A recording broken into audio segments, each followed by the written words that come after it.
Hey everybody, my name is Celine Callum. Last year, I made one of the biggest changes of my life. What was that? I decided to stop trying to disguise my sex. A few days after my 28th birthday would have been 10 years of injecting testosterone, and I always thought I would be really at peace with that milestone. I'd be so deep in my authentic life. So, heading home from work one day in February 2023, I stopped to look at the newspaper stand, and I saw a headline about Jamie Reed blowing the whistle on gender medicine at the St. Louis Pediatric Clinic. I took that, and I read the article, and it just shook me to my core. I identified with every line. I had been using the phrase as a kid, would you rather have a dead daughter or a living son, on my mother, which I learned that medical professionals use on distraught parents with confused children. And I was just really horrified to realize that I wasn't the only one who had been set down this path as a minor. So I had already stopped taking testosterone a few months prior to this. I was worried about medical complications that I could have down the road. And despite my facial hair, my body fat began to redistribute. And I started to be correctly sexed by other people, including men in the men's restroom, who would just be very confused as to why I was in there. So I was debating as I read this, what was my next step? My little niece has only ever known me as her uncle since she was born. And my husband and I lived a really outwardly happy life as a gay couple. And since I had a beard and I had already had a double mastectomy, I just continued pretending to be a man. But did I want to? So as a child growing up in South Alabama, I just really thought life would be better if I was a boy. And in some ways, though, I didn't really mind being a girl. My neighbor used to call out to my sister and I, hey boys, and we'd be like, Mark, we're girls.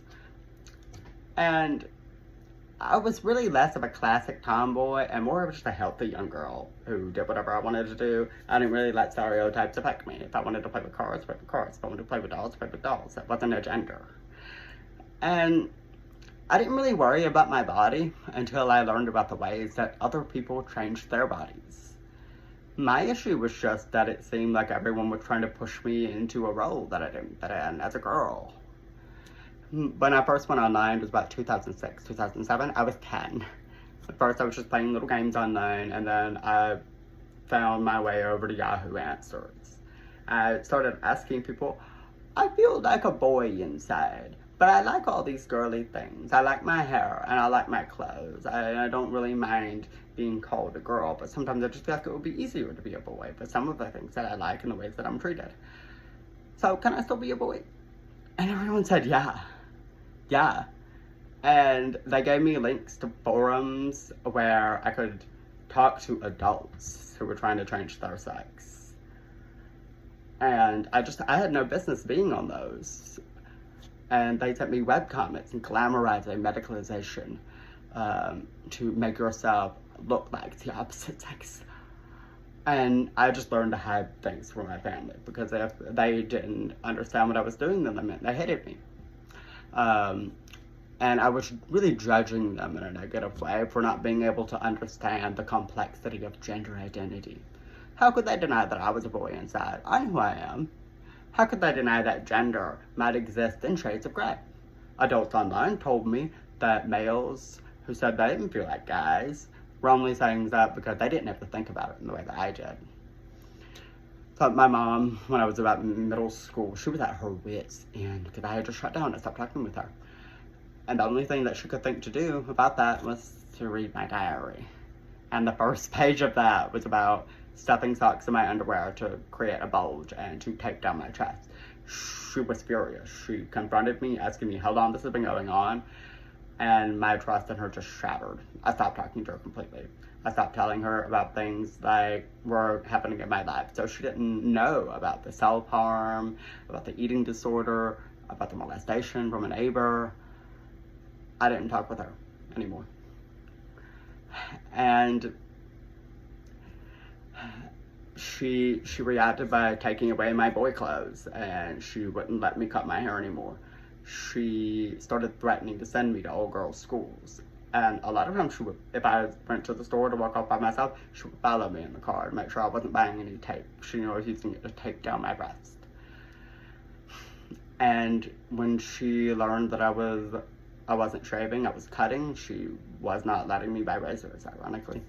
And all of those things just pushed me further and further away from her and deeper into these online cesspools. And now my story finally looked like some of these kids online who were talking about how their parents thought their identities every step of the way. One day, I realized that my mom was only ever using male pronouns to me, about me, but behind my back, she would still call me her daughter. And I realized that no one was ever going to accept me as a boy. And since I was told that the options were transition or death, I tried to choose death. And after that, when I came back from the hospital from a suicide attempt, my mom never used my birth name again. She completely gave it in. And years later, when I wanted to back out of this decision, I just thought about how hard it was to convince everyone in the first place to think of me as a boy. So at 14 years old, I found a gender therapist in Montgomery, Alabama. I sent her an email telling her I wasn't really sure about myself, but I did want to transition. She told me that I would be very surprised by how accepting she was of different people. So I started saving up all my money. I did not do anything with my friends. I didn't do anything for myself except save all my money so I could one day transition, go and see her and transition. At 17 years old, I finally got an appointment with her. And she made sure to schedule it the same day as this group meeting, where I would meet another 17-year-old female who was already on testosterone, and this adult man who was trying to identify as a woman. He did all of the talking, by the way. This other kid and I, we just sat there quietly. During the actual appointment itself, I spoke for about 20 to 30 minutes about my life, and the therapist just listened. She was like, "You sound really sure of yourself. I don't really know why you're coming to a gender therapist." And I was like, "Well, I need a referral to transition." She's like, "Oh." She never spoke with my family, never spoke with mom. She just turns around and types in my name into a pre-filled form, prints it out and gives it to me, and says she'll refer me to an endocrinologist that I can start as soon as possible. I never saw her again after that. I was just kind of floored. Like, is it gonna be this easy? It wasn't easy. I went to the endocrinologist, and he did say he wasn't comfortable transitioning a minor who was actively on a mood stabilizer. I had a personality disorder that made it very nebulous what I was. And not being able to start testosterone, I did try to change my name anyway. I dragged my mom to the probate judge, and she just sat there dejected while I was explaining like what I needed to do. And the judge told me no, he wasn't going to help a minor change her sex. And I came back to the endocrinologist at 18, and on informed consent, he just let me start testosterone. It was a couple days after my 18th birthday. And I spent my senior year of high school going through puberty. And so after that, I should say that I didn't really understand the medical risk. I did and I didn't. All of the side effects really meant nothing to me because I was told it was transition or death. And it was like I saw myself in Jamie Reed's words. All it took for them to permanently transform themselves was one or two short conversations with a therapist. I attended college very open about the fact that I was female, that I wanted to be a man. I wore makeup sometimes and wore women's clothes very often. And that was because I was comfortable expressing my femininity as a man. I was on every student panel, and I tried to educate people about the intricacies of people like me. I got a really big tattoo to match my chest to deal with the dysphoria. Later, at 21, I would get a mastectomy. I had actually gone in there to ask about a different procedure, one more private, and the nurse there was like, "You should think about this first." And I thought maybe that would make me happy, but all it did was make my eating disorder worse to have a mastectomy. And I kept wondering if something was going to go wrong on that day of surgery. Maybe my insurance wouldn't go through. Maybe I wouldn't get a ride home, so they wouldn't be able to do surgery that day. But everything went great. They told me that when I woke up, I would be happy. I couldn't really remember what my chest looked like after I got the bandages taken off. It was kind of a trauma response. Like, I could no longer really see myself as myself. I got a vaguely worded letter from the physician who performed my surgery saying that I was now physically male. My birth certificate was changed and my license was amended. I wasn't unhappy, per se, but taking cross-sex hormones is like trying to install a Windows operating system onto an Apple computer. You can do it, but the machine just isn't really equipped to handle it. That analogy may not be great, but you get what I mean, right? My bone structure was never going to be male. I'm 5'4", and I was never going to get muscular in the same way that a lot of men can. My eating disorder, again, got worse. Because I just thought my stomach sticking out really far, my chest being flat. I developed atrophy and cervical problems, and I'm only just now beginning to get those treated because I avoided going to OBGYNs for so long. So, my husband and I met on a dating website for gay and bisexual men in 2019, when we got married. That's when we got married. And we moved to the Midwest, and I did what I thought would always make me happy. I went totally incognito, totally stealth. No one knew that I was female. And I just felt really empty. I could never be truthful about my childhood and some of the things that I was going through. And my husband was kind of, he supported me, but he was a little uncertain about how I could feel like a man when he didn't feel like a man, he just was.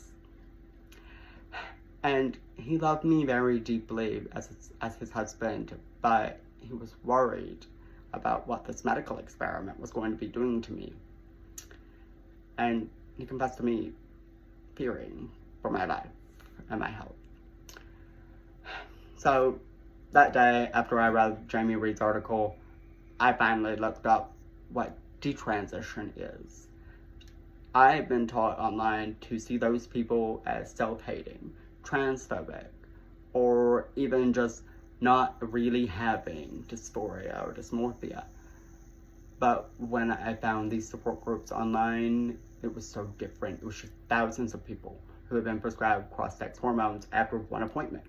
Many never even saw a therapist, and hundreds of women whose breasts had been removed without ever being asked, why do you want that? There was people who had their perfectly healthy body parts mutilated to just kind of poorly approximate the opposite sex. And so many of these detransitioners and desisters still struggled with wanting to be the opposite sex, but realizing that that's an impossible endeavor. And my future was just so uncertain.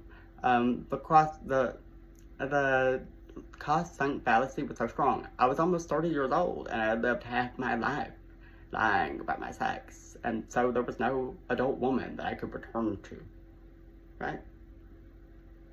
Hundreds of people told me that that's not what this is about.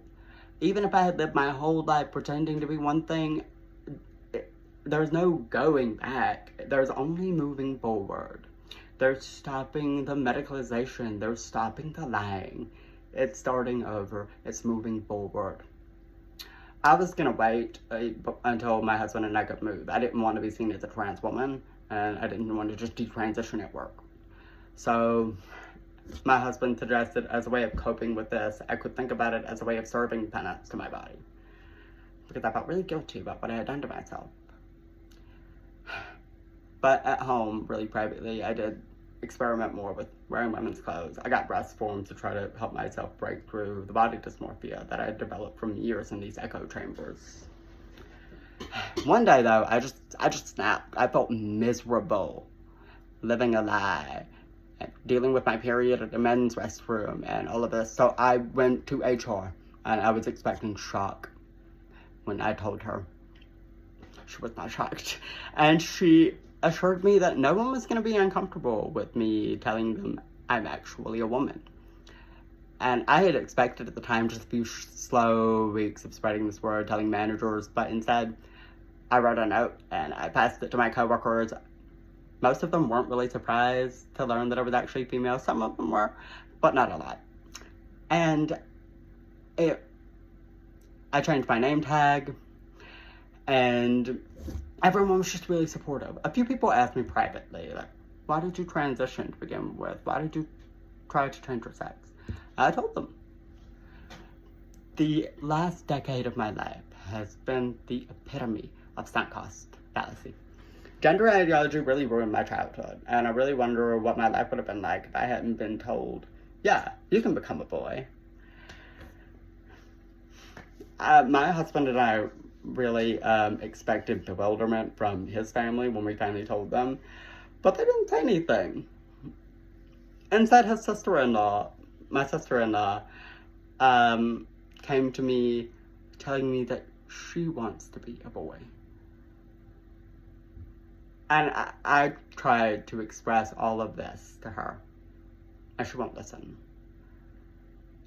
And I hope one day that she and other young girls like her listen and try to understand that being a woman, being a girl, isn't about anything other than being female. So, thank you all for listening today.